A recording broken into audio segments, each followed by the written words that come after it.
मेरा नाम लोकेश कटारिया है। मैं नेशनल भीम आर्मी का राष्ट्रीय अध्यक्ष हूँ। आज यहाँ पहुँचे हैं बहन जी के जन्मदिन पर, क्या कुछ कहना है? देखो, बहन जी हमारी आदर्श है, आयरन लेडी है और हमारे समाज का गर्व है।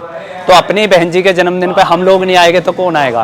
लेकिन कुछ लोग तो कह रहे हैं बीएसपी खत्म हो गई है, बहन जी से भटक गई है। देखो, कहने वाले कुछ भी कहते रहे, कहने वाले कुछ भी कहते रहे। बसपा एक पार्टी नहीं है, बहुजन समाज पार्टी। बसपा एक मिशन है बहुत बड़ा, और जिस मिशन को खत्म आज तक मनुवादी नहीं कर पाए, आरएसएस नहीं कर पाई, तो हमारे चंद लोग क्या खत्म करेंगे? आपके समाज में बहुत सारी पार्टियां बन रही हैं, किस तरह से बहन जी को जिता पाओगे आप लोग? देखो, तमाम पार्टियां बनने से कुछ नहीं होता।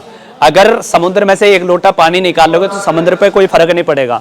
थोड़ा सा क्या है कि हम लोग लगे हुए हैं। मैं मेरठ के रहने वाला हूं और लगभग 22-23 राज्यों में बसपा का प्रचार करता हूं। गांव-गांव में कैडर करते हैं हम लोग। अभी एमपी से आया हूं, तो मेरा मानना है कि जहां तक की उम्मीद है, हमारे सभी बसपा के कार्यकर्ताओं सहित समाज की जिम्मेदारी बनती है कि किसी तरह गांव-गांव में जाकर आदरणीय बहन जी के हाथों को मजबूत करे, ग्रामीण क्षेत्रों में जाए, और जो समाज के दलाल है और गद्दार है, जो समाज को बेचने का काम कर रहे हैं, उनसे भी बच के रहे, उन्हें समाज से जूते मार के बाहर भगाए। गद्दार बहुत सारे हैं। एक एग्जाम्पल के तौर पर सहारनपुर में एक आजाद समाज पार्टी के नाम से है बनी है, जिसको बीजेपी ने प्री प्लान आरएसएस ने तैयार किया है, ताकि बहुजन समाज पार्टी किसी तरह पनपने न पाए और इस देश के अंदर बहुजनों की सरकार न आए, प्रधानमंत्री आदरणीय बहन जी ना बन पाए। तमाम अठावले हैं, उदित राज है, पासवान है, तमाम ऐसे। एक हमारे बामन मेसराम जी है जो बामसेप चलाते हैं। अगर वाकई में बहुजनों के हितैषी होते हैं तो वो कहीं ना कहीं बहन जी को सपोर्ट करते हैं, लेकिन उनका तो ये मानना है कि मैं बहन जी को कभी प्रधानमंत्री नहीं बनने दूंगा। उनके तमाम ऐसे आए हैं। सिर्फ ब्राह्मणों को गाली देने से कोई बेनिफिट नहीं होगा। आप कहीं एट्रोसिटी पे नहीं बोलते। अभी संसद भवन के अंदर परम पूज्य बाबा साहब का एक तड़ी पार अमित शाह ने पूरी तरीके से अपमान किया। हमारे तमाम दलित सांसद थे, सबके सब चुप्पी लगाए बैठे थे, और जब बहन जी ने आवाज उठाई तो सारे के सारे रोड पर आने के लिए तैयार हो गए। संसद भवन में तो चंद्रशेखर भी हैं, बार बार तख्ते दिखाते हैं वहाँ लिखी हुई, लेकिन इस बार नहीं बोले जो अमित शाह बोले। क्योंकि अगर वो बोलते तो अमित शाह सारी सिक्योरिटी ले लेते, जो पैसा दे रखा है पार्टी को चलाने के लिए। अगर चंद्रशेखर भाई के घर में एक रोटी भी बन रही है आज, तो अमित शाह की देन है और भाजपा की देन है।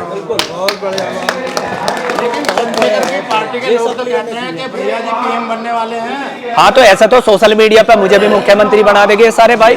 मैं भी यूपी का मुख्यमंत्री बन सकता हूँ। और कह रहे हैं कि बीएसपी काम नहीं कर रही, हम हर घटना पे जा रहे हैं। घटना पे जाते नहीं है लोग, ये कंप्रोमाइज कराने जाते हैं। आज मेरा एक सवाल है सभी लोगों से, आपके मीडिया के माध्यम से। एक सेकंड। इस देश के अंदर आज तक किसी ने किसी भी बहन को न्याय दिलवाया हो आजाद समाज पार्टी ने? अभी हाल में ही आजाद समाज पार्टी का पूर्व प्रदेश अध्यक्ष सुनील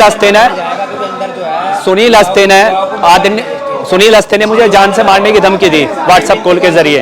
कल हम लोग कप्तान साहब एसएसपी मेरठ के यहाँ कंप्लेंट भी करने जा रहे हैं। चंद्रशेखर पर कोई लड़कीबाजी का भी आरोप लगा था, क्या वो सच है?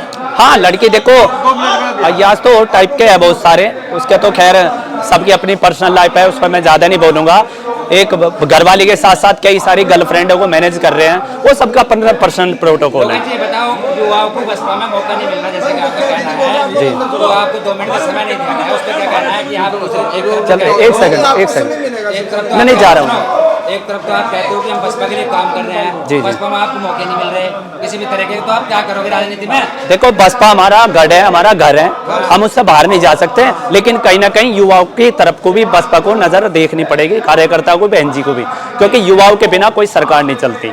और युवा आज युवा आइकॉन है। आज इतना बड़ा प्रोटोकॉल चला है, बीजेपी सत्ता में बैठी तो युवाओं की देन है, लेकिन बसपा को हम छोड़ेंगे नहीं, बसपा हमारा घर है। लेकिन मेरा मानना है कि कहीं ना कहीं पदाधिकारियों को सोचना चाहिए, समझना चाहिए कि हमारा अपने युवाओं को कहाँ आगे बढ़ाना है। बस हाल ये 2 मिनट आ रहे हैं। बिना कैडर के कोई नहीं सफल हो सकता, ना होगा ना है, मेरा मानना है। और बसपा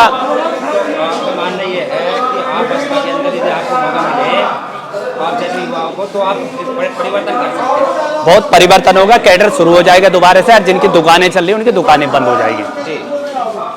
जो बीएसपी को कमजोर बताकर गद्दारी कर रहे हैं दूसरी पार्टी में जाकर, उन लोगों को क्या संदेश देना चाहिए? उनका तो यही इलाज है कि उन्हें तो बसपा में ले और ना समाज में बैठने दे, जो बसपा के साथ गद्दारी कर रहे हैं।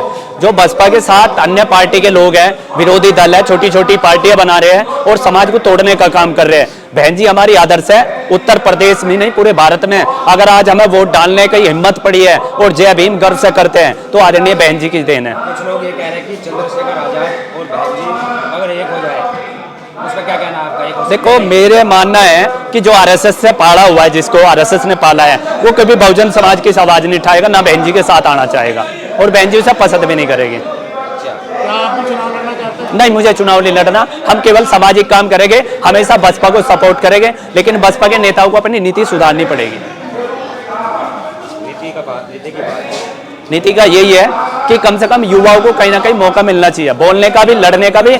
सिर्फ हम झंडे डंडे ठाने के लिए नहीं पैदा हुए, हम झंडे डंडे बहुत उठा लिए, अब कम से कम हमें आगे भी बढ़ने का मौका मिलना चाहिए। कुछ बुद्धिजीवी लोगों का कहना है जब चंद्रशेखर ने पार्टी बनाई थी, काश बीएसपी गांव-गांव में कैडर के माध्यम से लोगों को समझाती और चंद्रशेखर के बारे में बताती तो शायद ये मतलब इतना बड़ा विकल्प नहीं हो पाता जो ये सोच रहे हैं। देखो बसपा को बड़े बड़े आगे जो बसपा को खत्म करने आए थे वो अंधे मुंह गिर गए। दूसरी बात, बीएसपी में कैडर दोबारा शुरू होनी चाहिए, मेरा मानना है। जिस तरीके से हम लोग निस्वार्थ और बिना पद के आज बसपा के लिए तैयार हैं, आप रिकॉर्ड छान सकते हैं, एमपी, राजस्थान, मध्य छत्तीसगढ़, यूपी, हरियाणा, पंजाब, जहां जहां जाते हैं केवल बसपा का नाम लेते हैं। आप मेरी सोशल मीडिया से भी उठा के देख सकते हैं और ग्रामीण क्षेत्रों से भी थप्पा हमारे पे बसपा का है, हमेशा रहेगा। लेकिन मैं कहना चाहूंगा कि पदाधिकारियों को अपने बस्ते उठा के अब ग्रामीण क्षेत्रों में निकलना पड़ेगा अगर बसपा को 2027 में लाना है।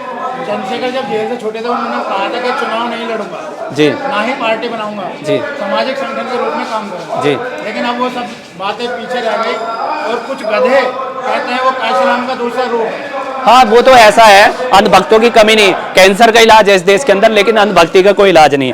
चंद्रशेखर भाई के साथ हम दिलो जान से लगे, जेल काटी, आज 169 मुकदमे हैं मेरे ऊपर, मैं 6 बार जेल काट चुका हूँ और दिन रात मेहनत की। जब लोग मेरठ जिले से कोई भीम आर्मी को जाने भी नहीं था, जिस टाइम में मैं शेखर भाई के साथ था, दिन रात मेहनत करी, हम 3000 लड़कों का कैरियर चौपट करा। वो प्रधानमंत्री तो छोड़ दो, सांसद पता नहीं कैसे बन गया, और 2027 में हम बता देंगे कि कहां से क्या आना है। उनका साथ तो बीएसपी वालों ने भी दिया था। हाँ, दिया था, मालूम नहीं था ये। उन्हें पता नहीं था, हमें भी नहीं पता था कि ये बसपा से हटके अपना अलग प्लेटफॉर्म बनाएंगे। अगर अब पता होता तो हम कभी साथ नहीं देते। बीएसपी को बी टीम बताते हैं, बी टीम है कौन आपके समाज? बी टीम चंद्रशेखर की आजाद समाज पार्टी। और क्या कहना चाहोगे युवाओं से? मैं तो यही कहूंगा भाई, अपना घर अपना होता है, पुराने घर को छोड़ना नहीं चाहिए। बहन जी हमारी आदर्श है और जो बहन जी पर उंगली उठाएगा हम हाथ उखाड़ने की हिम्मत भी रखेंगे। लेकिन मेरा निवेदन है बीएसपी की ओर से भी कि युवाओं को ज्यादा से ज्यादा मौका मिले और कैडर चले, तो कहीं ना कहीं 2027 में हमारी पार्टी आगे बढ़ेगी।